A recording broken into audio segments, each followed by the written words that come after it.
अस्सलाम वालेकुम दोस्तों, वेलकम करते हैं आपका राकिब ज़िया की यूट्यूब चैनल में। दोस्तों आज बहुत ही बुरी खबर लेकर हम आए हैं। जो कल UG first semester batch 2022 NEP 2020 का रिज़ल्ट कश्मीर यूनिवर्सिटी ने डिक्लेयर किया, वो बहुत ही अनएक्सपेक्टेड और वर्स्ट रिज़ल्ट है।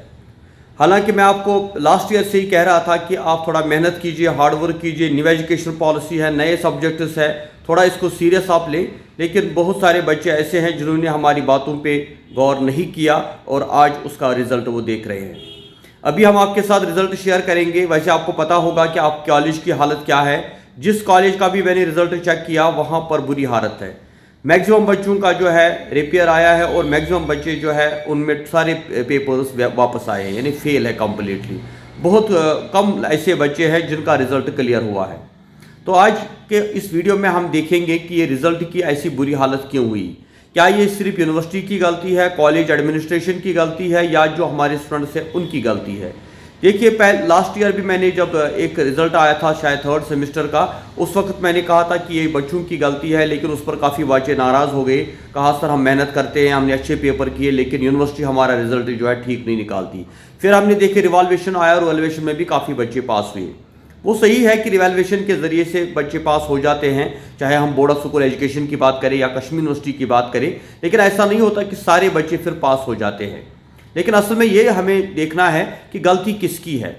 देखिए पहले हम बात करेंगे कॉलेज एडमिनिस्ट्रेशन की, क्योंकि ये सारा जो है पहले हम कॉलेज एडमिनिस्ट्रेशन को पकड़ेंगे, क्योंकि कॉलेज में जब कोई बच्चा एडमिशन करता है तो कॉलेज एडमिनिस्ट्रेशन की, प्रिंसिपल की, या जो वहाँ पे टीचर साहिबान हैं उनकी ये रिस्पॉन्सिबिलिटी है कि वो अटेंडेंस को कंपलसरी करें।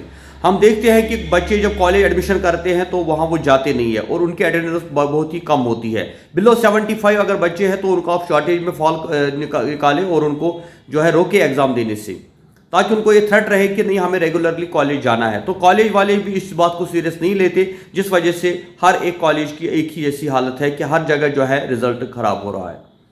एक बात ये, दूसरी बात यह है कि जो हमारा यूनिवर्सिटी का सिस्टम है, कल कुछ दिन पहले मैंने बात की थी कि दिसंबर के महीने में इसका एग्ज़ाम हुआ था यूजी फर्स्ट सेमेस्टर का, और अब अगस्त 2023 है और इतना टाइम डिले जो हुआ रिजल्ट के दौरान, तो इसके बाद भी जो हम देखते हैं कि रिजल्ट ख़राब आ रहा है और रिवैल्यूएशन में बच्चे पास हो रहे हैं। किसी का कोई एब्सेंट दिखा रहा है कोई पेपर, किसी का अनफेयर मीन्स होता है, किसी के मार्क्स अलॉट नहीं होते, किसी का सब्जेक्ट चेंज होता है। तो ये सारी डिफ़िकल्टी, सारी प्रॉब्लम जो है यूनिवर्सिटी कर रही है। जो वहाँ पे IT सेक्शन है वो सीरियसली काम नहीं कर रहे हैं, जिसकी वजह से हमारा रिजल्ट एक तो डिले हो रहा है उसमें, और दूसरा उस रिजल्ट में भी काफ़ी खामियां नज़र आती है।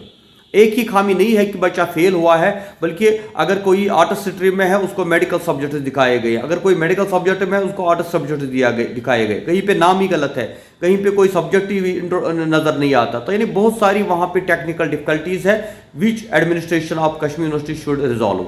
तो ये उन पर भी जाता है। इसके बाद हम लेंगे स्टूडेंट्स जिन्होंने एडमिशन किया था न्यू एजुकेशन पॉलिसी में लास्ट ईयर, उनने सेकंड सेमेस्टर का एग्जाम भी दे रहे हैं, अब थर्ड सेमेस्टर में उनको एडमिशन करना है। तो उन बच्चों को भी थोड़ा सीरियस होना चाहिए कि अगर 11th 12th 10th में उनका रिजल्ट अच्छा रहा, उनकी परसेंटेज अच्छी रही, तो यूजी फर्स्ट सेमेस्टर आते आते उनके जो ये मार्क्स डाउन क्यों हो रहे हैं या उनका रिजल्ट क्यों खराब हो रहा है, या तो वो इसको सीरियस ले ही नहीं रहे, या उनको ये पता ही होता है कि शायद हमने कॉलेज में एडमिशन किया तो हम खुद पास हो जाएंगे। ऐसा नहीं है, बल्कि उनको भी इस चीज़ को सीरियस लेना चाहिए। अगर पिछली बार कोई गलती हुई है तो कोई मसला नहीं है, अगर किसी का कोई पेपर रिपेयर भी आया है तो उसका साल तो ज़ाया नहीं होगा।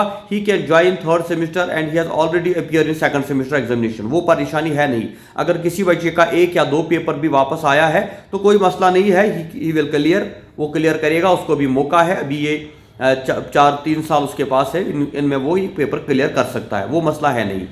लेकिन असल में एक और ये बात है कि न्यू एजुकेशन पॉलिसी जो last year government of India ने लॉन्च की कश्मीर के अंदर, उसमें बहुत सारी खामियां थी। पहले तो एडमिशन डिले हुआ, उसके बाद जो सब्जेक्ट्स नए लाए गए उसके बारे में ना टीचर्स को कोई जानकारी थी ना बच्चों को, उसके ऊपर स्टडी मटेरियल बुक्स वगैरह भी पहले अवेलेबल नहीं थी। इसलिए ये नए सब्जेक्ट जो इंट्रोड्यूस हुए, अंडरस्टैंडिंग इंडिया था, उसमें एनवायरमेंटल साइंस एजुकेशन था, डिजिटल टेक्नोलॉजी था, या वैल्यू एडेड कोर्सेज थे, स्किल एनहांसमेंट कोर्सेज थे, ये अलग अलग जो मेजर माइनर सब्जेक्ट बच्चों ने लिए, इसका भी एक कन्फ्यूजन हुआ। क्योंकि होता क्या है कि 11th 12th में जिस बच्चे ने पॉलिटिकल साइंस एजुकेशन या सोशोलॉजी पढ़ा था, तो उसको क्या हुआ, यूजी फर्स्ट सेमेस्टर में उसको पॉलिटिकल साइंस दिया गया, लेकिन माइनर में उसको कोई और सब्जेक्ट दिया गया जो उसने 11th 12th में नहीं पढ़ा था। और वैल्यू एडेड कोर्स भी उसका नया ही था, स्किल एनहांसमेंट कोर्स भी उसका नया ही था, और उसके बाद जो मल्टी डिसिप्लिनरी दिया गया उसमें भी प्रॉब्लम हो गई, क्योंकि बच्चे ने अपनी मर्जी से कोई सब्जेक्ट चूज नहीं किया, एक सब्जेक्ट चूज किया, बाकी जितने उसको सब्जेक्ट दिए गए वो कॉलेज ने खुद अलॉट किए। उस वजह से भी जूलॉजी वाले को बॉटनी पढ़नी पड़ी, और कभी जूलॉजी वाले को साइंस पढ़ना, एनवायरमेंटल साइंस पढ़ना पड़ा, या आर्ट्स वाले को जिसने इकोनॉमिक्स पढ़नी पड़ी, या एनवायरमेंटल साइंस, किसी को इस्लामिक स्टडीज, किसी को कोई और सब्जेक्ट, क्योंकि कॉलेज ने बच्चों को यह आज़ादी नहीं दी कि वो अपनी मर्जी से अपनी स्ट्रीम, अपने सब्जेक्ट को चूज करें। सिर्फ उनको ये चॉइस दी गई कि आपको एक मेजर सब्जेक्ट चूज करना है, बाकी माइनर भी हम देंगे, मल्टी डिसिप्लिनरी भी हम देंगे, वैल्यू एडेड भी हम देंगे, और स्किल एनहांसमेंट भी हम देंगे, और जो कम्युनिकेशन स्किल्स है, इंग्लिश वगैरह, वो भी यहीं से मिलेगा।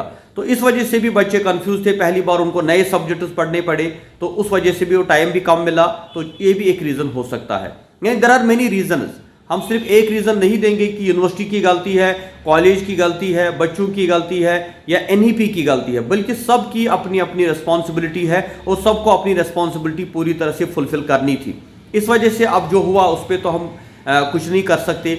हाँ, इतना कह सकते हैं कि अगर किसी को डाउट है कि मैंने अच्छा पेपर किया है तो वो रिवैल्यूएशन के लिए जा सकता है, लेकिन बाकी जिसको पता है कि मैंने कुछ नहीं लिखा है, मैं फेल हुआ अपनी गलतियों की वजह से, तो उसको मेहनत करनी चाहिए आगे जाके। अब उसको थर्ड सेमेस्टर की तैयारी भी करनी है, और अगर कोई बैकलॉग आया है तो उसकी भी तैयारी करनी है। लेकिन फिर भी मैं मगर अगेन ये कहूँगा कि कॉलेज एडमिनिस्ट्रेशन को इस बार स्ट्रिक्ट होना चाहिए, उनको सीरियसली जो है अटेंडेंस को जो है फॉलो करना चाहिए, रेगुलर क्लासेस होने चाहिए, टीचर्स अवेलेबल होने चाहिए, स्टडी मटेरियल बुक्स होनी चाहिए, और इंटरनल असेसमेंट एग्जामिनेशन जो होता है कॉलेज का अपना, उसको टाइम पे लेना चाहिए, ताकि बच्चा जो है एग्ज़ाम तक पूरी तरह से प्रिपेयर तैयार हो जाए। अगर कोई बच्चा नहीं आता है जो बिलो 75 है या बिलो 50 है या उसकी 0% है, तो उसको एग्ज़ाम में अलो नहीं करना चाहिए, क्योंकि उसी वजह से फिर आपकी कॉलेज की बदनामी भी हो जाती है, और ये जो है रिज़ल्ट भी ख़राब आ जाते हैं। इसलिए मैं चाहूँगा कि अब आगे से जो भी हमारा एग्ज़ाम का सिस्टम होगा, अब थर्ड सेमेस्टर आपका शुरू होने वाला है, आप रेगुलरली हमारे वीडियोज़ को वॉच करें, और आप देखिए कि जो हम आपको वीडियोज़ देते हैं या जो आपको स्टडी मटेरियल प्रोवाइड करते हैं, अगर आप उसको फॉलो करेंगे आज से ही, तो इंशाल्लाह मुझे लगता है कि थर्ड सेमेस्टर में आपको कोई ऐसी शिकायत नहीं होगी। तो आइए मैं आपको कुछ कॉलेज का रिजल्ट यहाँ पे दिखाता हूँ, ताकि आप खुद जान लें कि क्या पोजीशन है।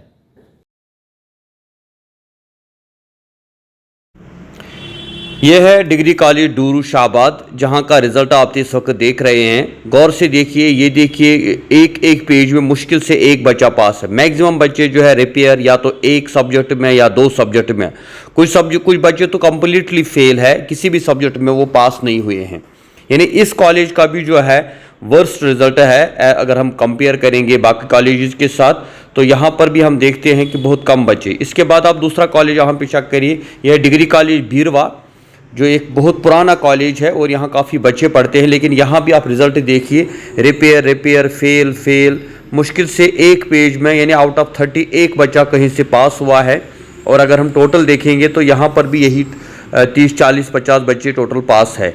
तो मतलब ये है कि हर एक कॉलेज में यही पोजीशन है कि कहीं पे मैक्सिमम बच्चे फेल है। ये देखिए डिग्री कॉलेज खान साहब है, यहाँ तो पूरी हालत है ख़राब, fail fail fail, repair fail fail fail. यानी पहले पेज को आप चेक कीजिए पूरी तरह से, इसमें कोई भी जो है पास नहीं है। पहला पेज चेक कीजिए, हाँ 2 बच्चे इसमें पास है, यानी 30 बच्चे हैं, 30 में से 2 है। फिर दूसरा पेज हम देखेंगे, यहाँ पर भी fail fail repair repair repair, यानी इसमें भी जो है मैक्सिमम बच्चे यहाँ पर भी फेल है, या तो एक सब्जेक्ट में, या तो 2, या तो 3, या तो पूरी तरह से हर एक सब्जेक्ट जो है उनका रिपेयर आया है। इसके बाद आप देखिए एक और कॉलेज यहाँ पे है, अब कितने कॉलेज में शेयर करूँगा। ये डिग्री कॉलेज बड़गाम की हालत देखिए, तो डिग्री कॉलेज बड़गाम जो है इसकी हालत भी बहुत ख़राब है। शुरुआत तो यहाँ रिपेयर से होती है, फिर fail fail fail fail repair fail fail fail fail repair repair repair. यानी पहले पेज में आप चेक करें कि इसमें तो हाँ इसमें तो कोई पास ही नहीं है आउट ऑफ 30 जो पहले स्टूडेंट्स है। उसके बाद दूसरे पेज में देखिए absent absent fail fail repair repair fail, यहाँ पर भी जो है मैक्सिमम स्टूडेंट्स जो है यहाँ पर भी फेल है। यानी डिग्री कॉलेज चाडोरा की हम बात करें, डिग्री कॉलेज बड़गाम की हम बात करें, डिग्री कॉलेज बीरवा की हम बात करें, डिग्री कॉलेज डूरू शाहबाद की हम बात करें, या बाकी जितने कुलगाम बारामूला जितने भी कॉलेजेस है, हर जगह यही हालत। तो तो आज का वीडियो हम यहीं पे ख़त्म करते हैं, लेकिन वंस अगेन मैं ये कहूँगा कि आगे से आप ख्याल रखें, जो भी फर्स्ट सेमेस्टर आने वाला है या जो थर्ड सेमेस्टर जो उसको चल रहा है या इवन फिफ्थ और सिक्स सेमेस्टर कश्मीर यूनिवर्सिटी का है या जितने भी कॉलेजेस में जिस वक्त बच्चे जिस क्लास में भी एडमिशन उन्होंने किया है, तो प्लीज़ थोड़ा अपनी स्टडीज़ के ऊपर फोकस करें, सीरियस रहे। नुकसान आपका ही हो रहा है, टाइम आपका ही ज़ाया हो रहा है। Thank you very much. खुदा हाफिज़।